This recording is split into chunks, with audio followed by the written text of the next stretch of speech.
السلام عليكم ورحمة الله وبركاته. الالتهاب الرئوي من أبشع الحاجات اللي موجودة. طبعا هو منتشر شوية الفترة الأخيرة بسبب فيروسات كتير قوي للجهاز التنفسي وبسبب بكتيريا كتير ولخبطة الجو.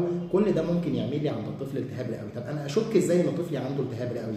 أول حاجة كحة شديدة جدا، سخونية رهيبة، حمى، ممكن توصل لرعشه، ضيق في التنفس، الطفل مش عارف ياخد نفسه، الم حتى مع التنفس، بيزن وبيعيط لو كان رضيع وما بيرضعش خالص، ولو كان طفل كبير شويه يعيط مع كل كحه او مع كل تنفس لانه بيتألم فعلا.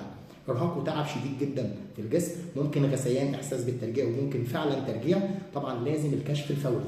اي طفل يكح زياده عن اللازم، نفسه ملخبط، خصوصا لو كان يا جماعه رضيع، لازم نكشف فورا. مفيش حاجه اسمها ده وكحه من نفسك.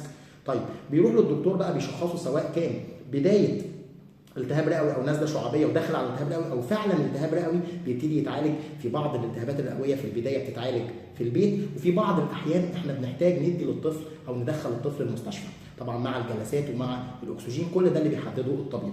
مهم جدا ان انا احمي طفلي من الالتهاب الرئوي. طب احميه ازاي؟ في عندي اصلا تطعيم اسمه مقورات رئويه او تطعيم ضد الالتهاب الرئوي، ده عباره عن حقنه، ده تطعيم اضافي يا جماعه مهم جدا للطفل، بناخده عند 2 4 6 شهور، يعني 3 جرعات فاصل بينهم شهرين، بعد تطعيم الصحه بحوالي اسبوع او اسبوعين.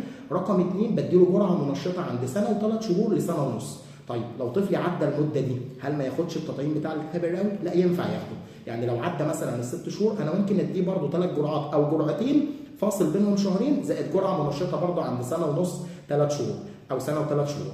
رقم 2، طب لو طفلي عدى السنه او عدى السنه ونص او عدى السنتين، انا بديله جرعتين بس، جرعه والجرعه الثانيه بعدها بشهرين ان شاء الله، علشان نحميه من الالتهاب الرئوي، نحافظ على طفلنا. طفلي بيكح، بسرعه على الدكتور عشان اعرف السبب واعالجه صح. رقم 2، ابعد عن اي مسببات للكحه يا جماعه في الفتره الاخيره، زي الدخان، زي التراب، زي البرفانات، الكلام ده كله بيهيج الكحه عند الاطفال، وربنا يحفظ اولادنا من كل شر.